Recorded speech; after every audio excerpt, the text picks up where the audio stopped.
Okay, today we are going to talk about basics in investments before we move forward, which is return and risk. Okay, those are the fundamentals. Okay, you have to understand it.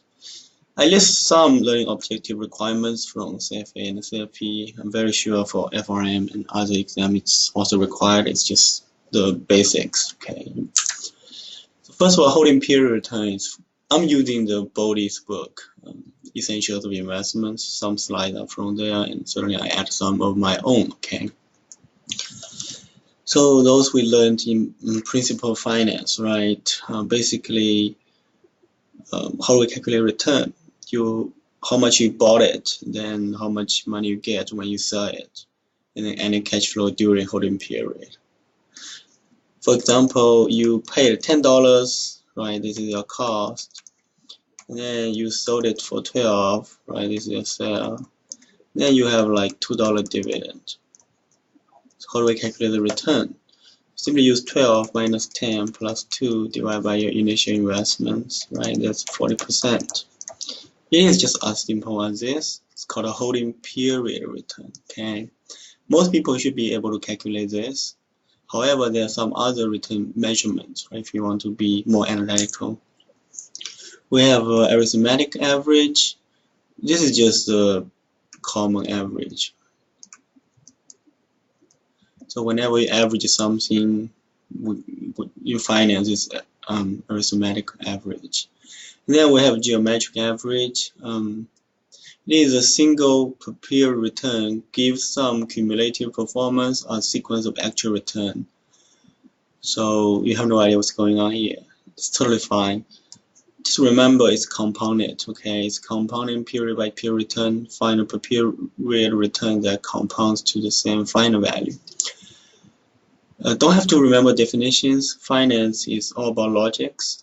So if you know how to calculate it logically, you will be able to understand it.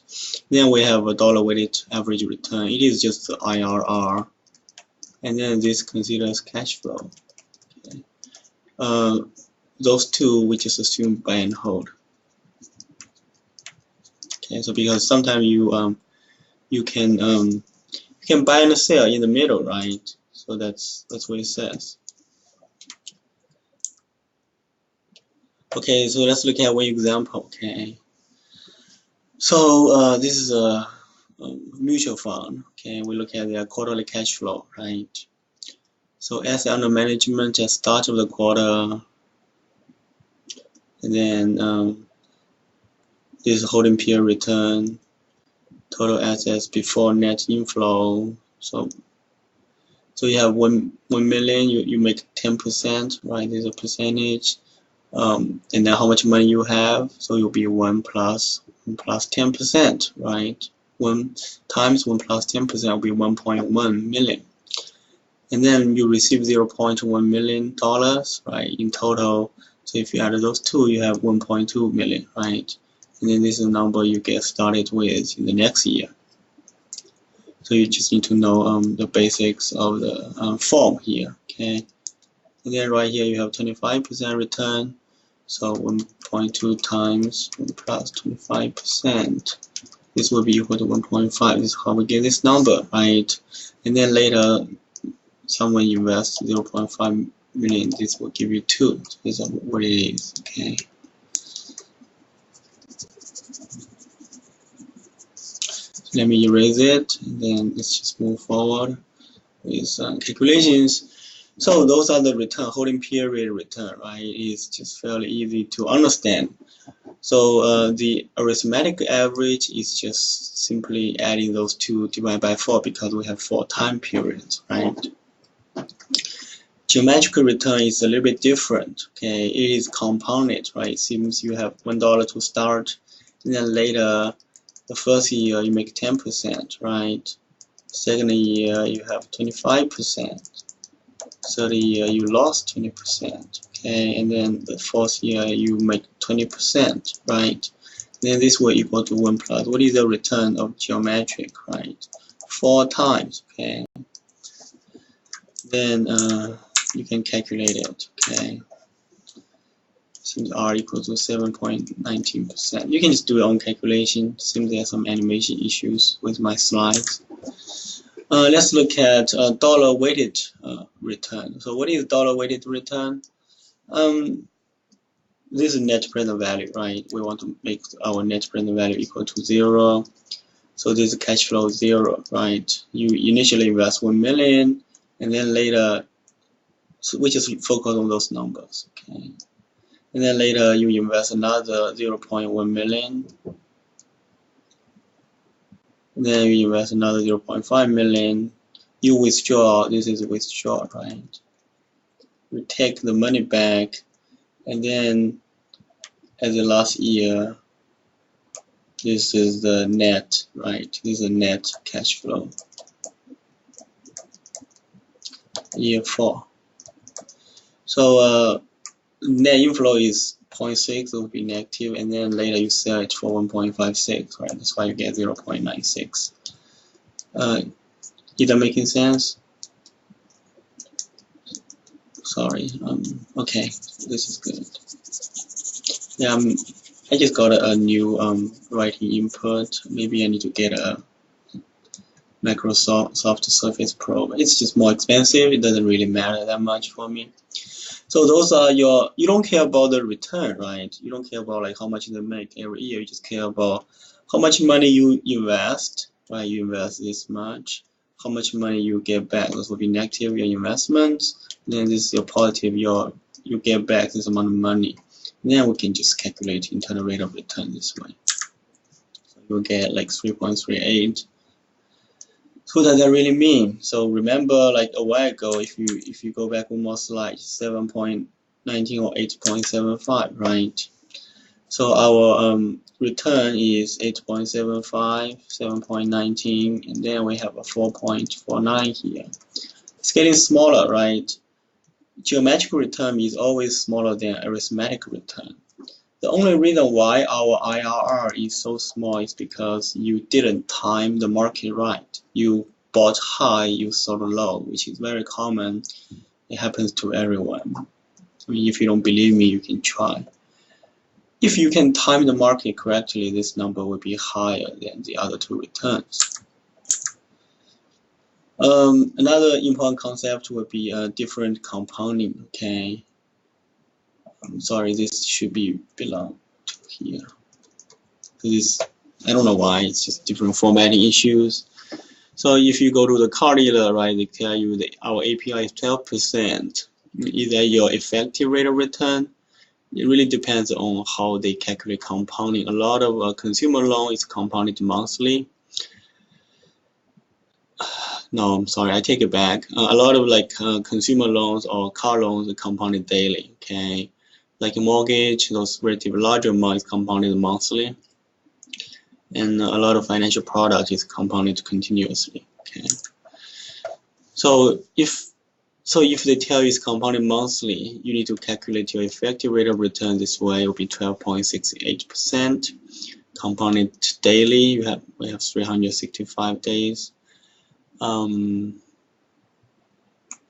Do they always use 365? No, sometimes they use 360. Okay, some other time they use 252 trading days. We will just make it simple, 365 in my classes and calculations. Continuously, you just need to know you need to use natural E, okay, to do the calculation. The higher the compounding rate, the larger the effective rate of return becomes. So that's the return. That's basically return, 3 return calculations you need to understand. So what is risk, right?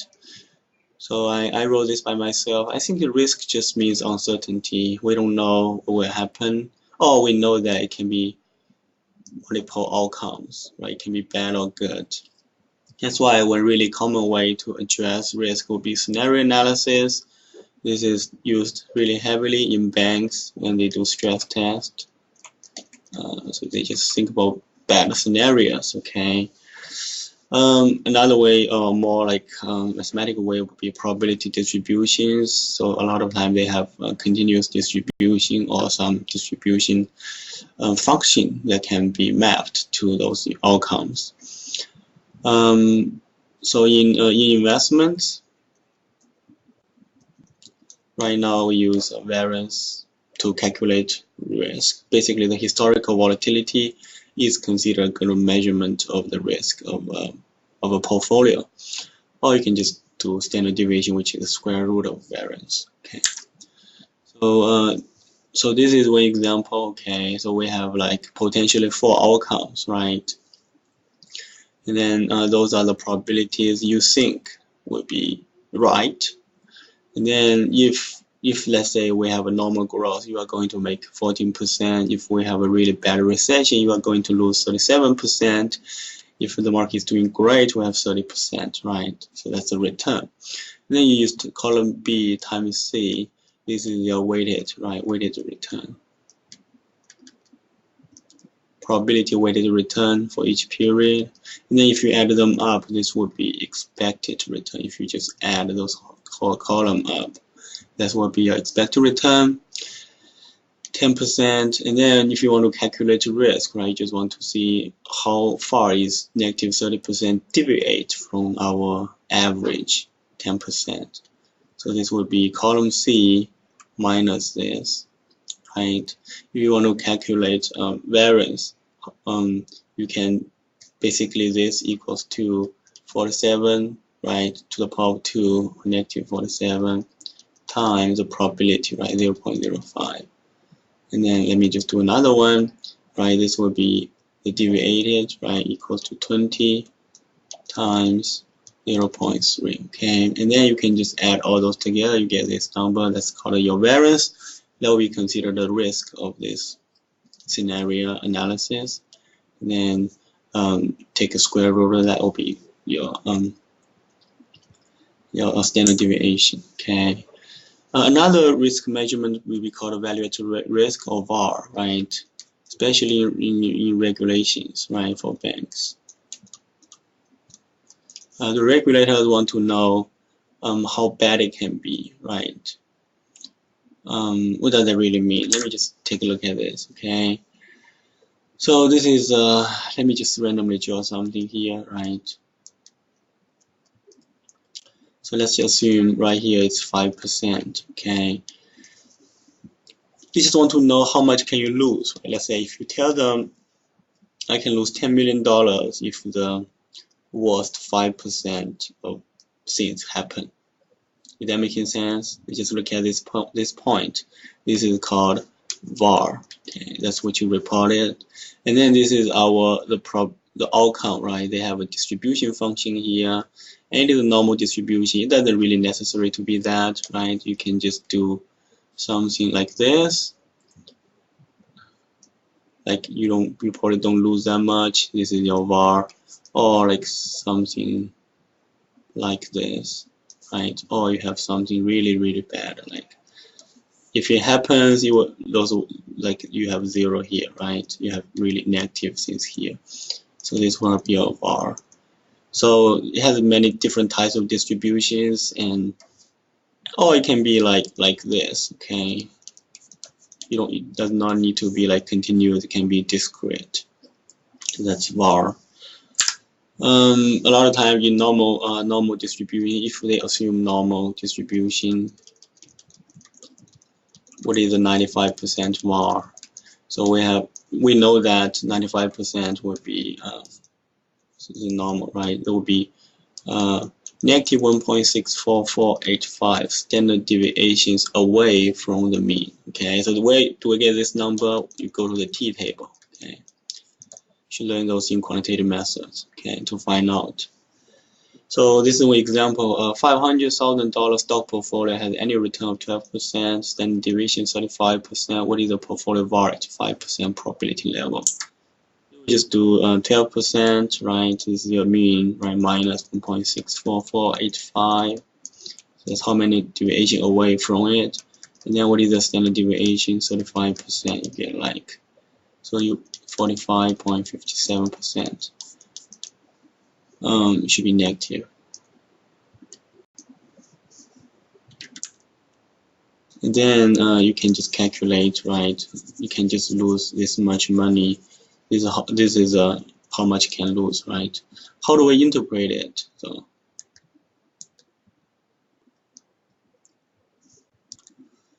sorry, the pen is whenever I try to erase something, it gives me some trouble.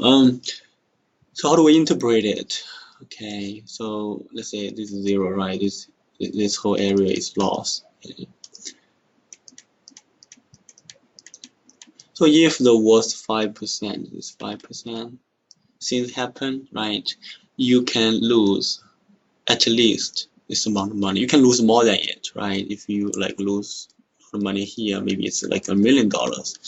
You can lose more than this, but this is the amount you will lose the least if the worst 5% happens. Okay, so this is the greatest annual expected loss. 50% of the time is 227. We can do it another way, right? So if you give me 95% confidence interval, okay, right here, you will lose no more than that. That's another way to say it. That's the slides. Let me just show you guys some Excel calculations. Hopefully I don't need to use a pen right now. So let's just look at our calculation I pulled a while ago. Okay. So you can go to Yahoo Finance. Okay. Then we want to look at S&P 500, which is a US index. So this is this is future ETF. S&P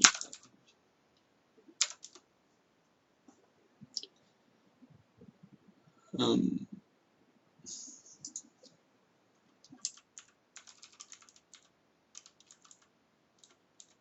Just use the Vanguard. This Vanguard S&P 500. Stupid currency.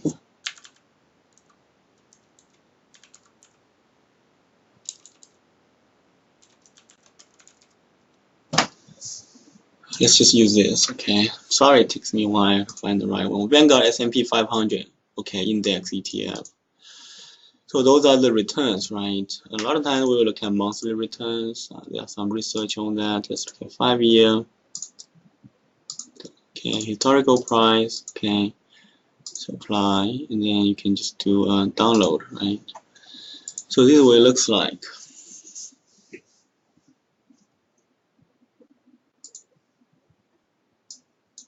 So you will be able to get something like this. So we have the date. Look at 5 years, right? From from October in 2014 to today, it's 5 years. Open means when our market opens, what's the price? High, what is the daily trading high? Low, what is the daily trading low? How much does it close? And then they pay dividends, right? And then they do stock split or that kind of thing. That's why they do adjust it. Okay, they will adjust it. This is the trading volume.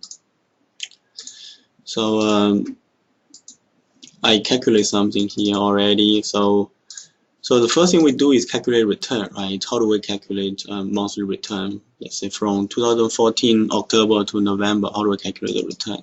Simply use the price on the next month divided the price in the previous month minus 1, that's your percentage of return, and then you can just drag it, right? Drag it all the way down to here.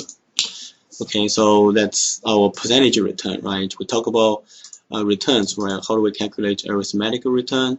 You can just average all those. That will give you monthly arithmetic return. How do you annualize it? You need to use this times 12. How can we calculate geometric return? Again, for geometric return, we only care about how much money you get. Okay, this is how much money you get, right? If you said how much money you put, you only care about how much money you spend and then how much money you get and then how long, right? So the way we calculate it would be, let me just do it. It's still right here, okay? So we have, so you spent, right, 37.41, right? And then you get, so 37.41, right? This is how much money you spent times 1 plus R geometric, right? And then how many time you get, and then you get how much? 70.12, right? So that's the whole idea. So if you want to do, let's say if you want to do a monthly calculation, right? like right here. How many months do we have? Like in 5 years, we have 60. So you can just change this to 60, and then you can calculate your monthly geometric return. That will equal to 1.05%, as we talked about here. Or you can do annual, right? How many years do we have? 5 years, right? 7. And then your annual return would be 13.39%, right? We can see that this number is smaller than this number. Why? Because as I mentioned, geometric return will be always smaller than arithmetic return if there's any volatility. Actually, the return of geometric is kind of equal to approximately equal to arithmetic return minus 21. 1/2 of a standard deviation. So that's just the calculation rule of thumb, right? Then the standard deviation. How do we calculate the standard deviation? In Excel, you can just use you see standard deviation .s, which means sample. Okay, sample will just take 1 degree of freedom out as compared with the population calculation. And then if you want to annualize the standard deviation, you just need to times the square root of 12. Okay. With those, you can just calculate Sharpe ratio. Okay. We will talk about Sharpe ratio more. So that's one way to do it. In my class, you always are expected to learn a little bit about Python coding. Okay. So what you need to do is you can just download something called Anaconda. Okay, and then after you download it, Python is installed. I use R personally. I just feel like Python is getting more popular, and it doesn't really matter which language I use as long as it helps you guys. For banks, like we are in Charlotte, Bank of America, they require Python unless you do something else. Then probably R will be okay. So we use Jupyter Notebook just to make it easy. After you launch it, right, it will be something like this. Okay, it will be empty. Okay, and then I'm going to just show you how to calculate, how to do it, right? If you have any questions or if you are really interested, certainly let me know. Okay. If you go to let me just pull up my folder and I will show you all. So you just need to you just need to make this file in the same directory as compared with together with your data. Okay, like this is the data. This is just the data we calculated. We downloaded okay a while ago. So it's raw data. I didn't do any changes. Let me just close this. And then you can consider Python to be very like your iPhone. Okay, you have a phone, or you can consider to be your computer. You have operating system, right? However, you need to also download the packages. Right? We use NumPy and Pandas. Okay, previously I don't like Python because they don't do well with data analysis, and now the Pandas is getting really popular. So that's why I'm giving it a try. So you just import those, and then you just want to make sure your working directory is the same, right? Then you will just import the data. You can just pd read CSV. Okay, that's asking Pandas to read the data file we have here, right? S&P 500 data. And then you can just look at data information. And this is what your data looks like, right? This is our header, means like the header rows. Tail means the bottom rows, right? We want to keep only the date and adjust close. And then we want to plot the price, right? So we have 60 months, and then this is the price. We plot it. As I mentioned, right? We invest $34, we get around 17. So this is correct, right? How do we calculate return? I told you how to do return calculation in Excel. It's pretty intuitive, right? But it takes some time, and if you make some errors, you will probably know. Python, like Pandas, has a built-in function called percentage change. Just move one step. One means one step below. Okay. copy of slides from. It doesn't. It should be fine. Okay, it's not an error or anything. And then you can see we calculate return, right? I will find out what's going on later. Those are the percentage return. And then you can just do data describe, and then round to means round it to 2 decimal points, right? So we have 60 months of price data. We have only 59 return calculation, right? And then the mean of the price is $53. Our monthly return average is 1.13%. We have standard deviation, minimum, what is the worst month, what is the best month, right? What is the 50 percentile or the median. And then we can just look at the data mean, and then you can always aggregate it. So that's just give you guys some basic idea of programming. It's fairly simple. I will just save this as HTML, then upload it into my class. Okay, that's all. Thank you all.